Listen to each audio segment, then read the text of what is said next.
దేవుని పరిశుద్ధ నామానికి వందనాలు.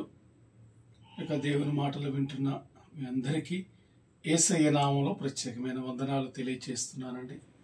రోజు దేవుని యొక్క మాట మత్తయి శుభవార్త 19వ అధ్యాయం 26వ వచనం మనం చదువుకున్నట్లయితే, మనుషులకు అసాధ్యమైనది దేవునికి సమస్తము సాధ్యమే అని వ్రాయబడి ఉన్నది. పిల్లరా,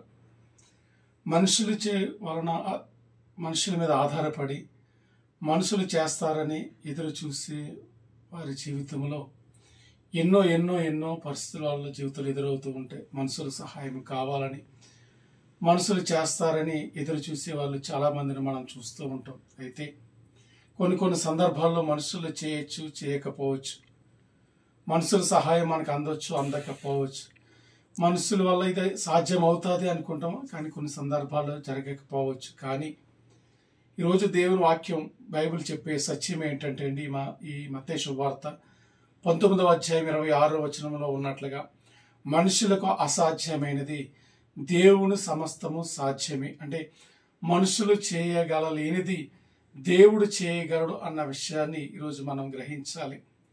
చాలాసార్లు మనం మనుషుల మీద ఆధారపడి ఉంటాం, మనుషులు చేస్తారని ఎదురు చూస్తూ ఉంటాం. కానీ కొన్నిసార్లు అవి వాళ్ళ వల్ల కాలేని పరిస్థితిలో మనం చూస్తూ ఉంటాం. అయితే ఈరోజు దేవుని యొక్క మాటలు వింటున్న మనందరము కూడా మనుషుల వల్ల అసాధ్యమైనది దేవుని వల్ల అవుతుంది. దేవుడు చేయగలడు, మనుషులు చేయలేని కార్యాలు దేవుడు చేస్తాడన్న సంగతిని మనం గ్రహించాలి. ఎందుకంటే పిల్లలు, ఈ భూమిని ఆకాశాన్ని సమస్తాన్ని సృష్టించిన వాడు దేవుడు గనుక ఆయన చేయలేనిదంటూ కూడా ఏదీ లేదండి. ఆయన సమస్తాన్ని చేయగలడు. ఆయన సమస్త సృష్టిని సృష్టించిన వాడు కాబట్టి, మానవుని సృష్టించిన వాడు కాబట్టి, మానవుల్ని జీవింపజేసి చేయగల దేవుడు కాబట్టి పిల్లరా, ఆయన సమస్తాన్ని చేయగల దేవుడని మనం విశ్వసించాలి. దేవుని నామానికి మహిమ కలుగును గాక. బైబిల్ గ్రంథంలో మనం చూసినట్లయితే పిల్లరా, యోహాను సువార్తలో ఒక సందర్భం ఉంటుంది. అది ఏంటంటే, యేసుక్రీస్తు లోకానికి శరీరధారిగా వచ్చినప్పుడు యేసుక్రీస్తుతో ఒక కుటుంబం చాలా భక్తిపరంగా ఉంటారు. వాళ్ళ కుటుంబం ఎవరంటే మార్తా, మరియా, లాజరు. అయితే యేసయ్యతో ఉన్న కాలంలో వాళ్ళు చక్కగా ఆయనతో పాటు ఉండేవారు, అన్ని కార్యక్రమాలు చేసేవారు. అయితే ఒకనొక దినాన యేసు వేరొక ప్రాంతం విడిచిపెట్టి వేరొక ప్రాంతం వెళ్ళినప్పుడు లాజరు ఆయన మరణిస్తాడండి. మరణించిన తర్వాత ఆయన్ని సమాధిలో పెట్టేస్తారు. అప్పటికి 4 రోజులు అవుతుంది. సమాధిలో పెట్టేసిన 4 రోజులకి యేసుక్రీస్తు ఆ కుటుంబాన్ని దగ్గరికి వస్తారు.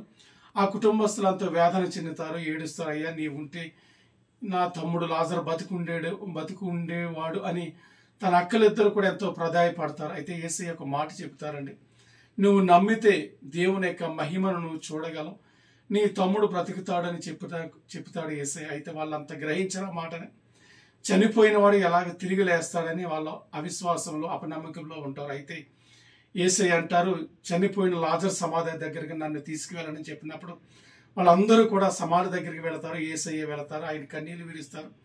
అయితే యేసయ్య ఒక మాట చెబుతారు, ఏమనంటే, ఆ సమాధికి ఉన్న రాయిను తీసివేయండి ఒకసారి అని చెప్పినప్పుడు వాళ్ళు చెబుతారయ్యా, ఇప్పటికే 4 రోజులైంది లాజరు చనిపోయి, శరీరం అంతా కుళ్ళిపోతుంది, చెడు వాసన వస్తుంది, కాబట్టి వద్దయ్యా, తీస్తే మనం ఇబ్బంది పడతాం ఎందుకని యేసయ్యతో చెబుతారు. అయితే వాళ్ళు యేసయ్య అంటారు, కాదు, మీరు తీయండి, దేవుని యొక్క మహిమను మీరు చూస్తారని చెప్పినప్పుడు ఆ రాయిని తొలగించినప్పుడు యేసయ్య ఒక మాట అంటారు, లాజరు లేచిరా, తిరిగి రా అన్నప్పుడు ఆ చనిపోయిన 4 దినాల క్రితం చనిపోయిన లాజరు తిరిగి జీవముతో మరలా బ్రతికి బయటికి రావడం జరుగుతుంది. దేవుని నామానికి మహిమ కలుగును గాక.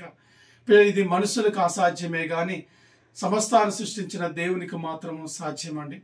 ఈరోజు యొక్క దేవుని మాటలు వింటున్న ఎవరైనా కానీ